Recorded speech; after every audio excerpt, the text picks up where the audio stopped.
Our nuptial hour draws on apace. 4 happy days bring in a new moon, but oh, methinks how slow this old moon wanes. 4 days we steep themselves in night. 4 nights we dream away the time. And then the moon shall behold the night of our solemnities. Go, Philostrate, stir up the Athenian youth commemorates. Happy be Theseus, Sir Arnoud, Duke. Thanks, good Atreus. What's the news with thee? Full of vexation come I, with complaint against my child, my daughter Hermia. Stand forth, Demetrius, and my noble lord. This man hath my consent to marry her. Stand forth, Lysander, and my gracious Duke. This man has bewitched the bosom of my child. I beg the ancient privilege, as she is mine, I may dispose of her, which shall be either to this gentleman or to her death. According to our law, immediately provided in that case. What say you, Hermia? Be advised, fair maid. For you, your father should be as a god, and within his power to lead the figure disfigured. Demetrius is a worthy gentleman. So is Lysander. In himself he is, but in this kind, wanting your father's voice, the other one must be held towards thee. He looks my father, but with my eyes. Must your eyes not with his judgment look? But beseech your grace, that I may know the worst that may befall me in this case if I refuse to wed Demetrius. Either to die the death, or to observe forever the society of men. So will I grow, so live, so die, my lord, my soul consents not to give sovereignty. Take time to pause, and by the next new moon, upon that day, either prepare to die for disobedience to your father's will, or else to wed Demetrius, as he would. Relent, sweet Hermia, and Lysander. Yield thy praise title to my certain right. You have her father's love, Demetrius. Let me have Hermia's. Do you marry him? Scornful, Lysander! Truly he hath my love and all my right of her I do stay upon Demetrius. I am, my lord, as well derived as he, as well possessed. My love is more than his. I am beloved of beauteous Hermia.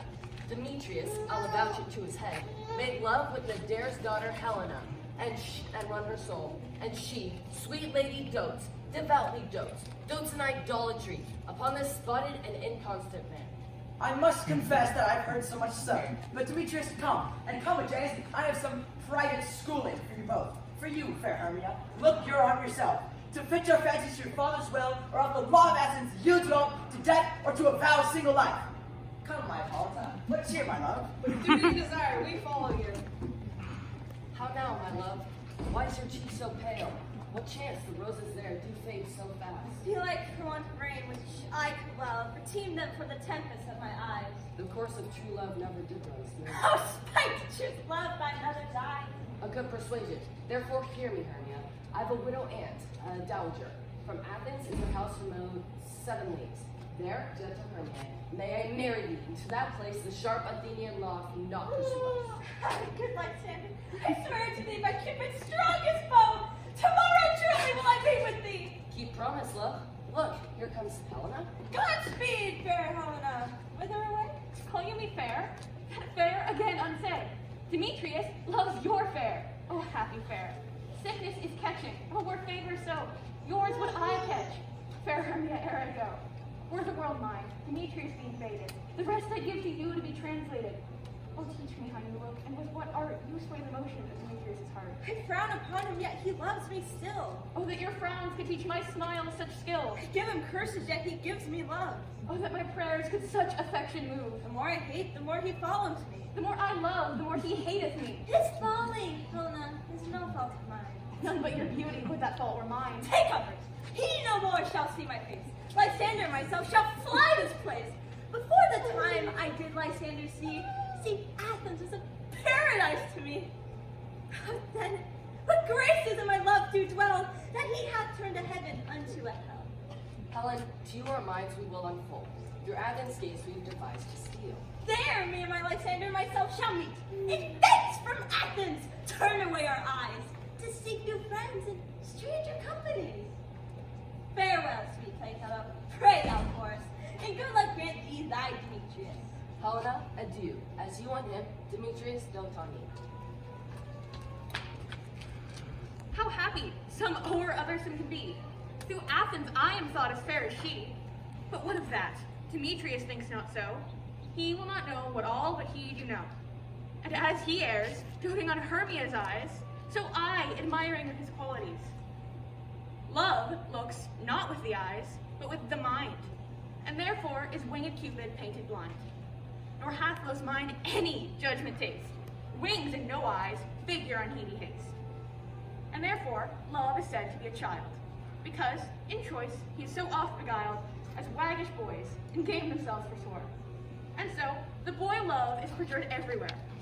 For ere Demetrius looked on Hermia's eye, he hailed down oaths that he was only 9.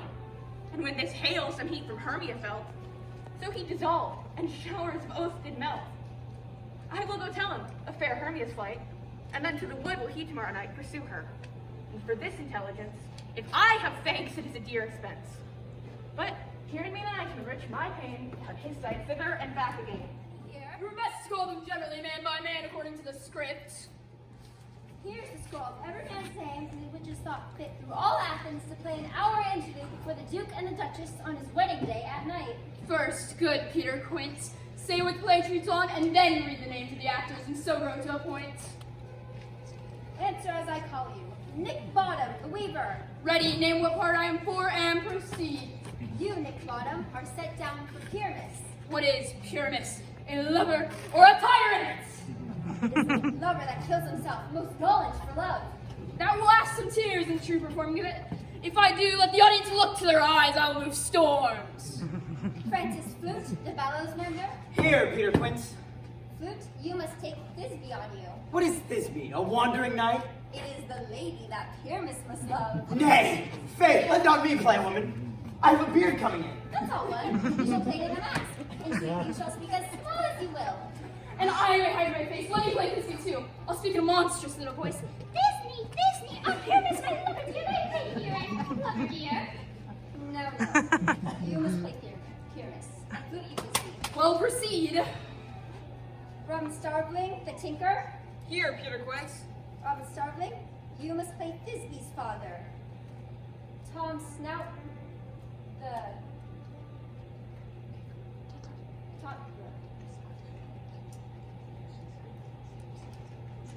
Tom Snout, the tinker. Here, Peter Quince. You must play Pyramus's father. Myself, Thisbe's father. Snug the joiner, you the lion's part, and I appear as a play fitted. Have you the lion's part written? Pray me, if it be, give it me, for I am full of study. You may do it extempore, for it's nothing but roaring.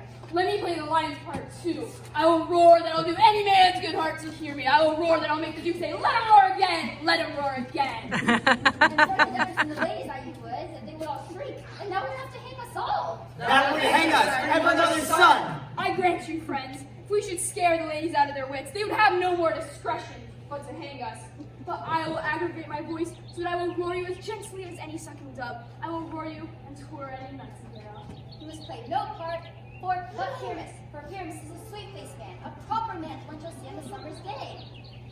Therefore you must needs to play Pyramus. Well, I will undertake it. What beard are I best to play it in? Why, what you will. But masters, hear your parts, and I am to entreat you, request you, and desire you to call them by tomorrow night, and meet me in the palace woods, a mile without the town by moonlight. There we will meet, and there we may rehearse most exceedingly and courageously. Take pains, be for fit, adieu. At the Duke's oath we meet. Enough, hold your cut bowstrings.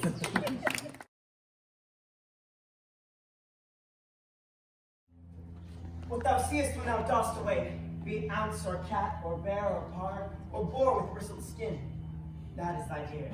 Wake when some vile thing is near.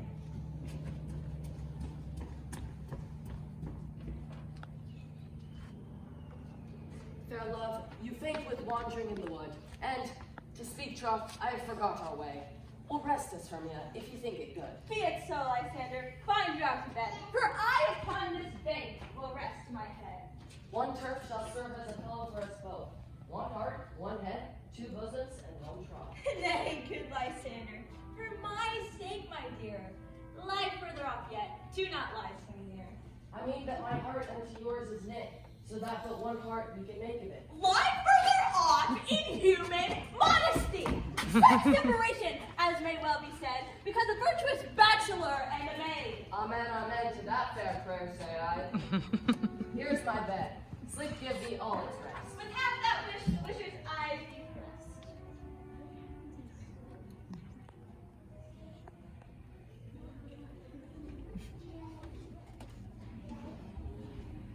Through the force have I gone.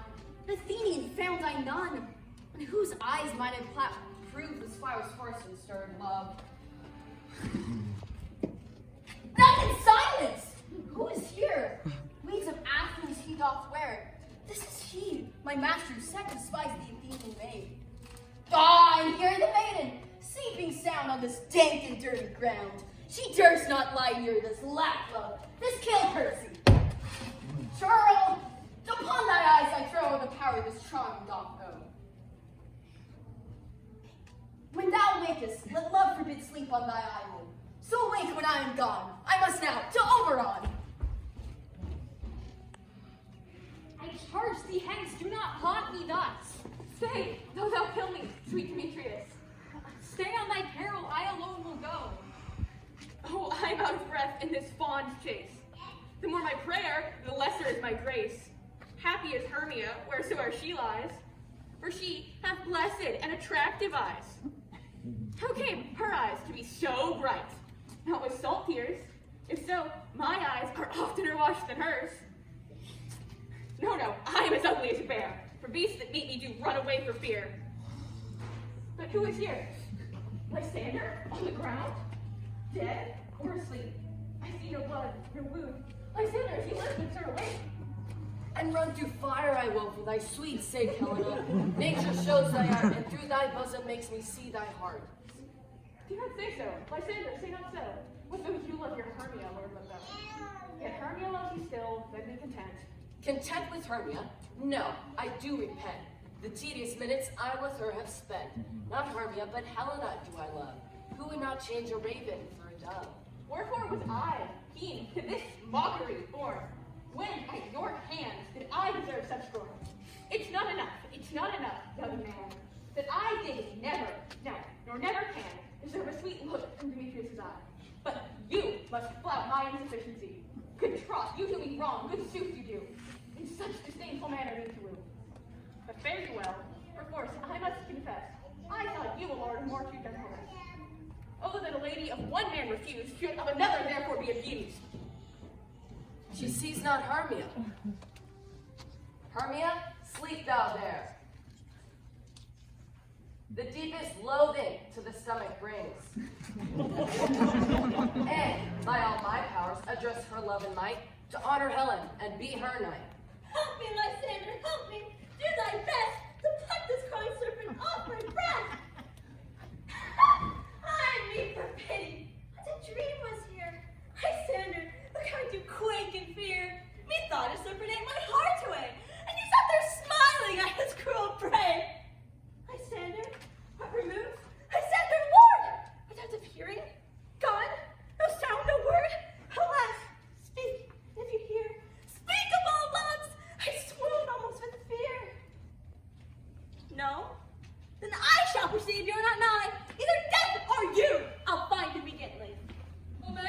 Pat, and here's a marvelous convenient place for rehearsal. This green plush will be our stage, this hawthorn break our tiring house, and we will do it in action as we shall do before the Duke.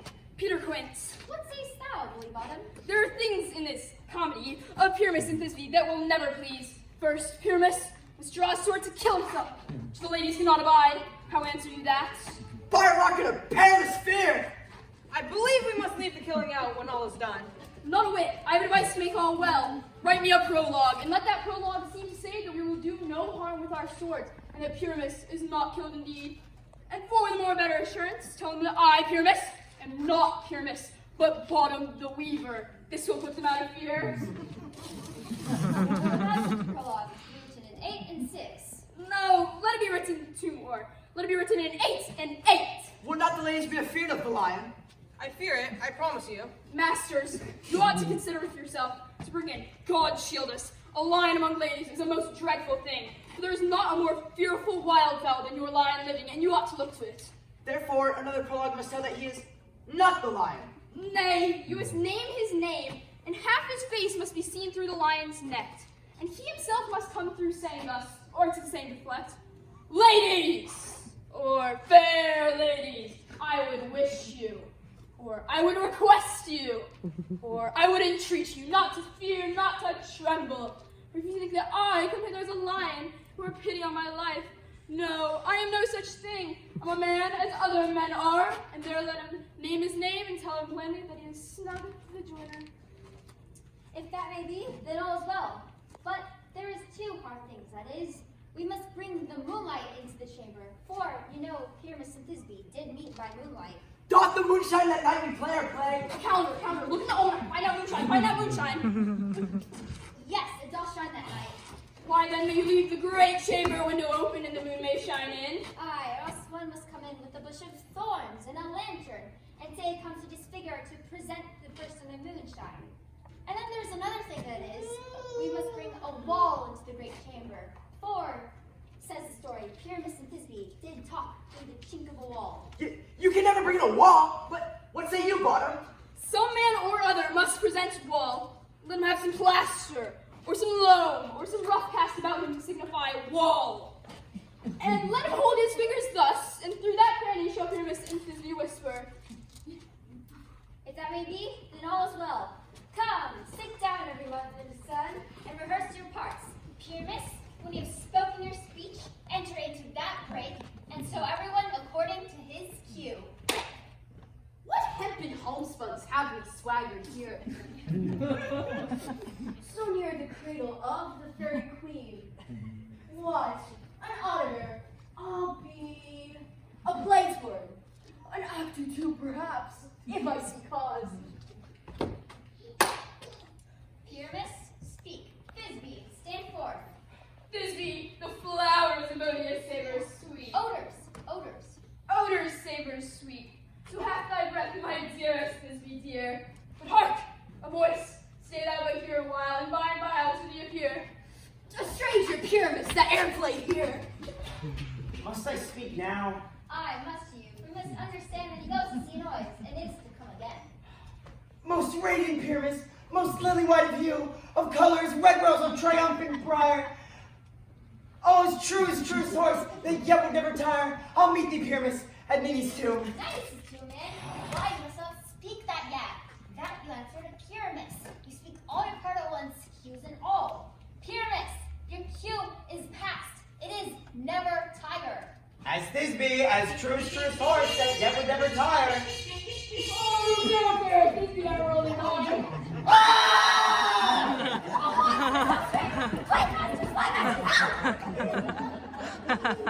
I'll follow you. I'll lead you round around. Through bog, through bush, through brake, through briar. Sometimes a horse I'll be, sometimes a hound. A hog, a headless bear, sometimes a fire. Like neigh and grunt and roar and burn. Horse, hog, head, fire at every turn. Why did they run away? This is a knavery of them to make me afeard. Oh, Bottom, thou art changed. What do I see on thee? What do you see? You see an ass of your own, do you?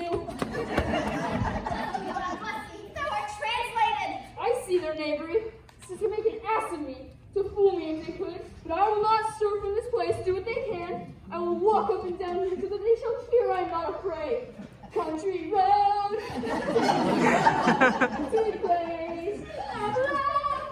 Angel wakes me from my flower bed. Virginia, grandmama, take me home, country road. I'm reading, Miss Myrtle. Sing again. My ear is much enamored of thy note, as is my eyes drawn to thy shape. And thy fair virtues forth before self-movement.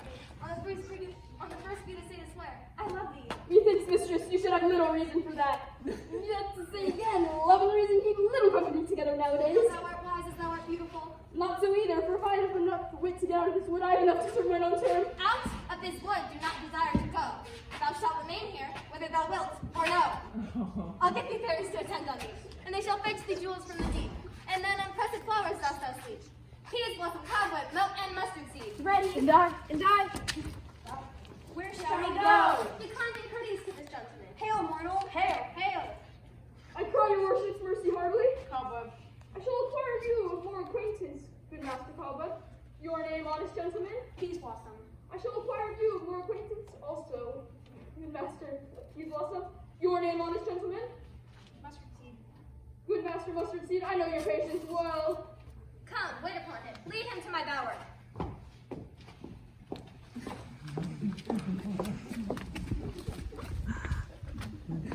I wonder if Titania be awake. Then what it was that next came in her eye which she must dote on extremely. Here comes my messenger. How now, my spirit? What night will now about this haunted grove? My mistress is the monsters in love, near to her close and consecrated bower. When she was in her dull and sleeping hour, a crew of patches, rude mechanicals, that worked for bread upon Athenian stalls, were met together to rehearse the play, intended for great Theseus' nuptial day. The swallow's thick skin of the barren sort, who Pyramus presented in their sport, forsook his scene and entered in brig. At this him advantage take, an ass's knoll I have fixed on his saddle. So away at his sight, away his fellows fly. So in that moment when it came to pass, Titania waked, and straightway loved an ass. This falls out better than I could devise. But hast thou yet lights the Athenians' eyes with the love juice as I did bid thee do? I took her sleeping, that is finished too. Stand close, this is the same Athenian.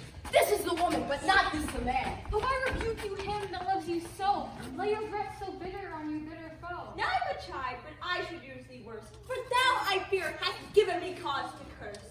It cannot be, but thou hast murdered him. So should a murderer look, so dead, so grim. So should a murderer look, and so should I, piercing through my heart with your stern cruelty. What is this to my Lysander? Where is he? Ha! Good Demetrius. Wilt thou give him me? I'd rather give his carcass to my house. Out, dog! Out, cur! Thou hast drivest me past the bounds and made his patience. Hast thou slain him then? I am not guilty of Lysander's blood, nor is he dead. Or aught that I can tell. I pray thee, then tell me that he is well. And if I could, what should I get there for? A privilege, never to see me no more. And from that hated presence, part I so. See me no more, whether he be dead or no. There is no following her in this fierce vein. Here there for a while, I will remain. What hast thou done? Thou hast mistaken quite, and laid the love juice on some true love's sight. The fate of Early's that one man holding troth, confounding oath on oath. Would go swifter than the wind, and Helen of Athens look thou fine. By some illusion bring her here. I'll charm his eyes again should you appear. I go, look how I go, swifter than the arrow from Tartar's bow. Flower of his purple dye, hit with Cupid's archery, sink in the apple of his eye. When his love he doth espy, let her shine as gloriously as the Venus of the sky. Captain of our fairy band, Helena is here at hand, and the youth mistook by me, pleading for a love history. Lord, my fools these mortals be. Oh my God, stand aside, the noise you make will cause Demetrius to awake. This at two will once befall one, this befall preposterously. Why should you think that I should woo and scorn? Scorn and derision never come in tears. These vows are Hermia's. Will you give her o'er? We oath with oath, and you will nothing weigh. I had no judgment when to her I swore. Nor none in my mind. Now you give her o'er. Demetrius loves her, and he loves not you.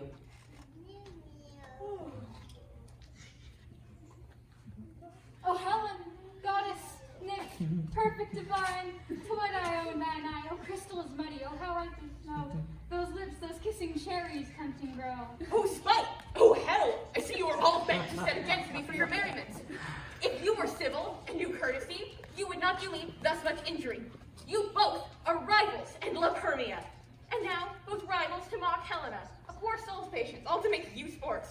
You are unkind, Demetrius. Be not so, for you love Hermia. This you know, I know. Never did mockers waste more idle breath. Lysander, keep thy Hermia. If I ever loved her, all that love's gone. Helen, it is not so. Despair of the faith thou dost not know, for yonder is thy dear. Oh, you love. Your love's here. Ha ha.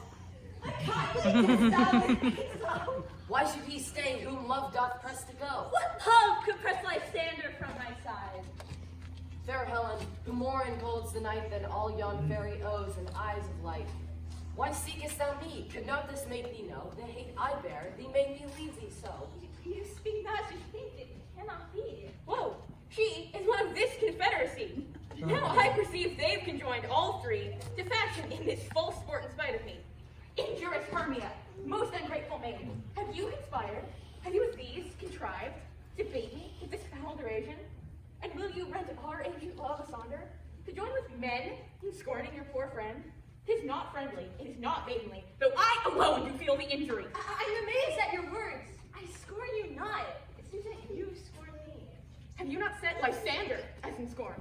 To follow me and praise my eyes and face, and make your other love, Demetrius, who even by now you call me goddess, nymph, divine and rare, precious, celestial. I understand not what you mean by this. I do, preserver, counterfeit sad looks. Make mouths upon me when I turn my back. Wink at each other, hold a sweet jest up. But very well, it's partly my own fault, which death or absence soon shall remedy. Stay, gentle Helena. Hear my excuse. My life, my love, my soul, fair Helena. Oh, excellent. Sweet, do not scorn her so. Helen, I love thee. By my life I do. I say I love thee more than he can do. If thou say so, withdraw and prove it too. Quick, come. Lysander, we're too tense all of it. Hang off, thou cat, thou bird, vile thing. Let loose, or I will shake thee from me like a serpent. Why have you grown so rude? What change is this, sweet love? Thy love, out, tawny tartar, out. Out, load medicine, oh hated potion head. Do you not jest? Yes, sooth, and so do you. What can you do me greater harm than hate? Hate me? Wherefore? Help me. What news is this, my love? Am I not Hermia? Are you not Lysander? I, by my life, and never did desire to see thee more. Therefore, be out of truth, of question, of doubt. Be certain, nothing truer. 'Tis no jest that I do hate thee and love Helena. Help me, you juggler, you canker blossom, you thief of love. What have you come by night and stolen my love's heart from it? Fine, I, faith, have you no modesty, no maiden shame, no touch of bashfulness. What, will you tear impatient answers from my gentle tongue? Fie, you counterfeit, you puppet you. Puppet? Why so? Hi, that way goes the game. Now I perceive that she hath made compare.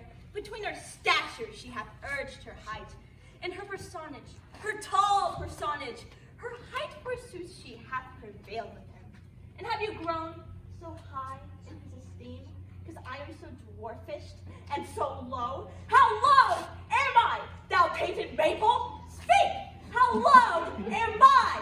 I am not yet so low that my nails can reach into thine eyes! I pray you, though you mock me, gentlemen, let her not hurt me. I would never curse. I have no gift at all in truishness. You perhaps may think, because she is something lower than myself, that I can match her. Lower! Hark again! Good Hermia, do not be so bitter with me. I evermore did love you, Hermia. Did ever keep your counsel, never wronged you. Let me go. You see how simple and how fond I am. Why get you gone? Who is that hinders you? A foolish heart, which here I leave behind. What? With Lysander? With Demetrius. Helen, be not afraid. She shall not harm thee, Helena. No, she shall not, though you take her part. Oh, when she is angry, she is keen and true. She was vixen when she went to school, and though she be but little, she is fierce. Little! Again! What little? Little! Why will you suffer her to fuck me thus when you come to her? Your hands and mine are quicker for a fray. My legs are longer, though, to run away. I am amazed and not know what to say. Do not tell me I should know the man by the Athenian garments he had on. And so far blameless proves my enterprise, that I've anointed Athenian eyes, and this jangling I esteem a sport. Thou seest these lovers seek a place to fight. Hide, therefore, Robin, overcast the night, and lead these testy rivals so astray as to make sure one come not within another way. Then crush the herb in Lysander's eye. This must be done with full haste, for night's swift dragons cut the clouds full fast. We effect this business yet ere day. Up and down, I shall lead them up and down. I am feared in field and town. Goblin, lead them up and down. Here comes one. Where art thou, proud Demetrius? Speak thou now. Here, villain, drawn and ready. Where art thou? I'll be with thee straight. Follow me then to plainer ground. Lysander, speak again. Where hast thou hide thine head? Speak in some bush? Where art thou now? Where art thou hiding? Say in the bushes thou lookest for wars. Speak again, thou coward! We'll try no manhood here. He goes before me, and still dares me on. When I come where he calls, then he is gone. Fallen am I in dark, uneven way, and here will rest me. Ho, ho, ho! Coward! Why comest thou not? He draws me in, but leads a sword on thee. How dare he? Come here! Where art thou now? Gosh, sister.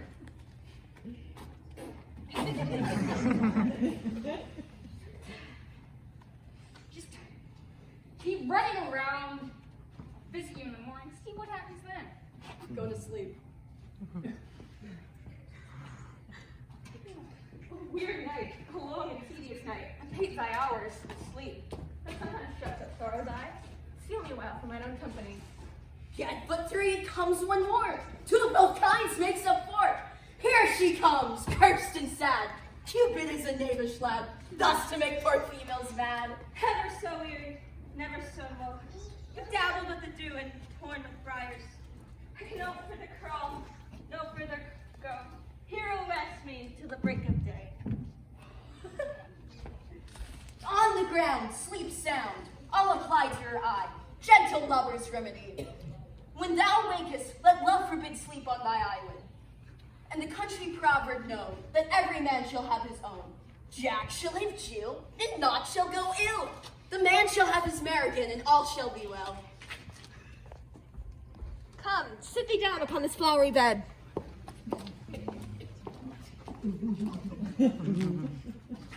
Where is Peas Blossom? Ready. Good master Peas Blossom, scratch my head. Where is Monsieur Mustard Seed? Mustard. Ready, that's the well. Nothing good. Oh, great. Good. Monsieur Mustard Seed, good Monsieur. Grab me the honey bag. Where's Monsieur Cobweb? Ready. Good master Cobweb, scratch my head. I must to the barber. I must to the barber, Monsieur. She thinks I'm normal, staring around the face. Would thou like to hear some music, my sweet love? I'm a reasonable good ear in music. Let's have the tongues and the bones. First thing, sweet love, but thou desires to eat. I could want your good right. She thinks I have a desire for a ball of hay. Sleep then now, and I will lie thee in my arms. There is a way, be always way.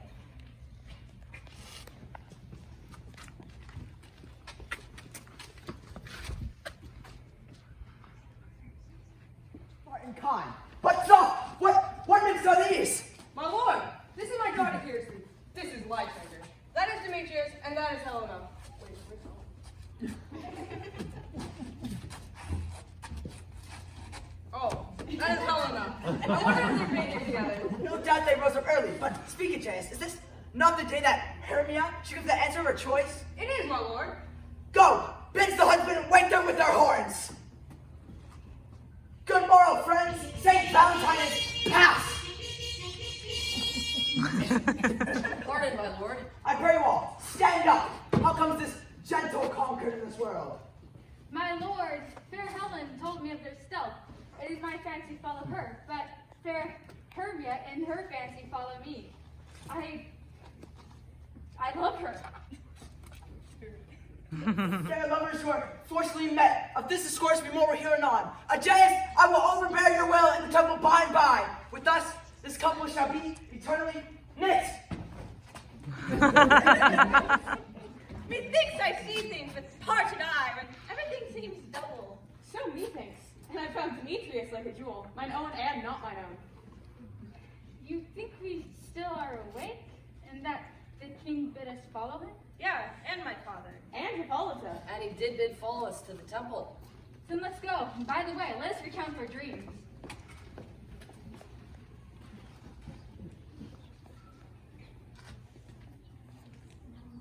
The sweet sight, her dotage now I do begin to pity. When I had at my pleasure taunted her, and she in mild terms begged my patience, I then did ask of her changeling child, which straightway she gave me. Now I have a boy, and I will undo this hateful imperfection of her eyes. Beest thou was wont to be, seest thou was wont to see. Dian's bud or Cupid's flower hath such force and blessed power. Now, Titania, wake you, my sweet queen. My lord, what visions have I seen? Methought I was enamored of an ass. There, such your love. How came these things to pass? Well, how I loathe his visage now. Silence a while. Robin, take off his head. Musical, musical.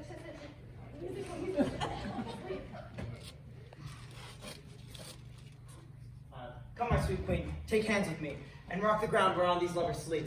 Come, my lord, in our plight. Tell me how it came this night, that I was found here sleeping with these mortals on the ground. When my cue comes, call me and I will answer. My next is most fair, Pyramus. Hey ho, Peter Quint, Luke, the bellows mender, Snout, the tinker, Startling, caused my life, swollen hence and left me here asleep. I've had a most rare vision. Had a dream, had to say man what dream it was. Methought I was. There is no man can say what. If he comes not, then the play is marred. It goes not forward, doth it? It's not possible. You have not a man in all of Athens able to discharge Pyramus but he. No, he has simply the best wit of any handicraftsman in Athens. Yes, and the best, and he is a very paramour for a sweet voice too. You must say a paragon, a paramour is, God save us, a thing of naught. Masters, the Duke is coming from the temple, and there's 2 or 3 lords and ladies, more married. If our sport has gone forward, we'd all be made men. Oh, sweet bully bottom, for hast thou not skipped sixpence a day in his life, and the Duke hast not paid him 6 pence a day for Pyramus, I'll be hanged. 6 pence a day for Pyramus or nothing. Where are these lads? Where are these hearts? Autumn, almost courageous day, almost happy hour. Masters, I'm to discourse wonders. Let us hear, sweet Bottom. All that I will tell you, the Duke hath dined. Get your apparel together, good strings to your beards, new ribbons to your pumps. Meet presently at the palace, every man look or part. For the short and the long, our players prefer. No more words, away, no, away. But all the story of the night told over, and all their minds transfigured so together. Come now, lovers full of joy and mirth, joy, gentle friends, come now. What dances, what masses shall we have to wear away this long age of 3 hours? Call Philip straight! Here, my Theseus. Say, what abridgment have you for this evening? A play there is, my lord, some 10 words long, which is brief as another play, but by 10 words, my lord, it is too long, which makes it tedious for all the play. There's not one word apt, one player fitted, and tragical, my noble lord, it is. For Pyramus daring doth kill himself, which I must confess, when I saw him rehearsed, made my eyes water. But more merry tears, the passion of loud laughter never shed. What are they that do play it? Hard-handed men that work in Athens here, which never labored in their minds till now. And we will hear it? No, my noble lord, it is not for you. I have heard it over, it means nothing, nothing in this world, unless you can find sport in their intent. I will hear that play, for never anything can be amiss when dutiness and simpleness tender it. So please your grace, the prologue is addressed. We will. To show our simple skill, that is the true beginning of our end. Consider then, we come but in despite. We do not come as minded to content you, our true intent is.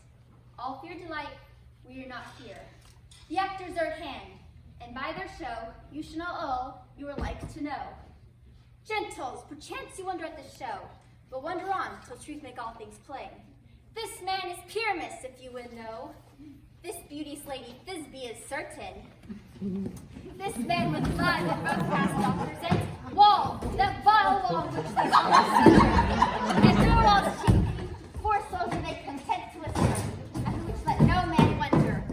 This man with lent her dog and bush of thorn presenteth moonshine, for if you will know, by moonshine did these lovers take no scorn to meet Ananias' tomb, there to woo. This grisly beast, which lion hight by name, coming first by night, did scare away, or rather did affright. And as she fled, her mantle she did fall, with lion vile, with bloody mouth and stain. Anon comes Pyramus, sweet youth and tall, and finds his trusty Thisbe's mantle slain. Alright, blade, the bloody blade, precious wedding blood rest, and Thisbe's tearing in roundberry shade, stabbed and died. Lion, the wall, moonshine, and lovers sway, a large discourse, while here they do remain. In this same interlude it talked before, that I, once met by name, for such a wall, and such a wall as I would have you think, that had it in a pretty hole or chink, through which the fruitful lovers, Pyramus and Thisbe, did whisper often, very secretly. This lone, this rough cast, this stone doth show, that I am that same wall, the truth is so, in which the cranny is right and sinister, through which the fruitful lovers also whisper. Oh, Oh, grim love tonight, oh night with you so black. Oh night when our wind day is not. Oh night, alack, alack, alack. I fear my Thisbe's promises forgot.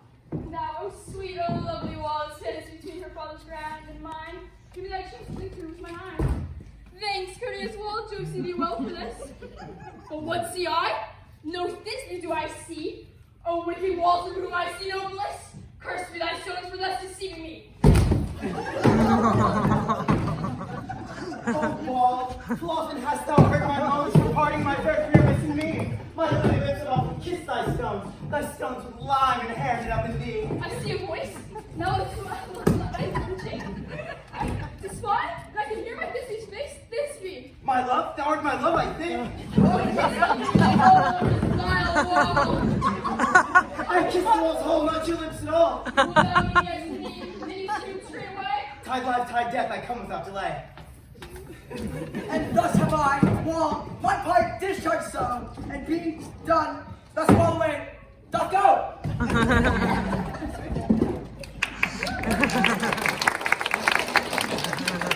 You ladies, you whose gentle hearts do fear the smallest and monstrous mouse that creeps on the floor, may now perchance will quake and tremble here, when lion in wildest rage doth roar. Then know that I, this snug conjoiner, as lions fell, or else no lions stand. For if I as lion should come and strike this place, 'twere pity on my life. With lanthorn doth the horn moon present, I the man do seem to be. This is old Nina's tomb, but where's my love? Where?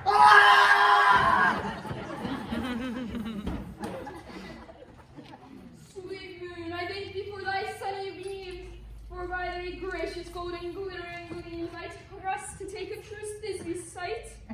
But stay, O spite, but mark poor night, what dreadful dole is here. I, as you see, how can it be, O dainty duck, O dear? Thy mantle, what stained with blood? Approaching furies fell. Come, crush. Come, cut threaded from quail, crush, concluding quail. Oh, wherefore didst thou lion's frame, which lion vile hast here to flower my dear, which is, no, which was the fairest dam that ever looked, and that ever looked with cheer. Come, words confound, out sword and wound, thus I die, thus. Now am I dead, now am I fled, my soul into the sky, lose thy light, moon, take thy flight, now die.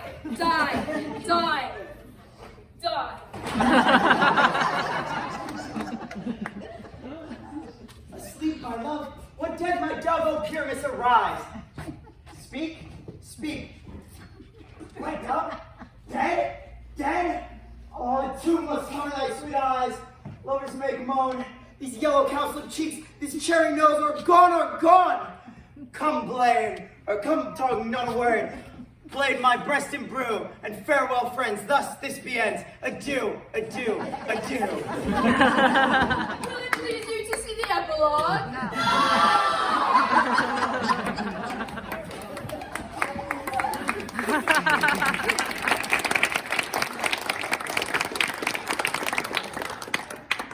Not a mouse shall disturb this hallowed house.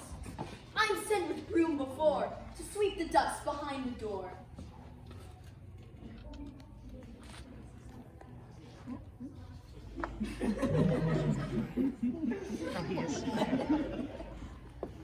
Through the house give glimmering light. By the dead and drowsy fire, every elf and fairy sprite pump his light is burning bright. First rehearse your song by rote, to each one a warbling note. Hand in hand with fairy grace, we will sing and bless this place. If we shadows have offended, think with this and all is mended, that as you've but slumbered here, as these visions did appear, and this weak and idle theme, no more yielding, but a dream. Gentles, do not reprehend. If you pardon, we shall mend. And as I am an honest puck, but have unearned luck, now to scrape the serpent's tongue, and make amends ere long. Else the puck a liar's call, so good night until you haul. Give me your hands, if we be friends, and Robin shall restore amends.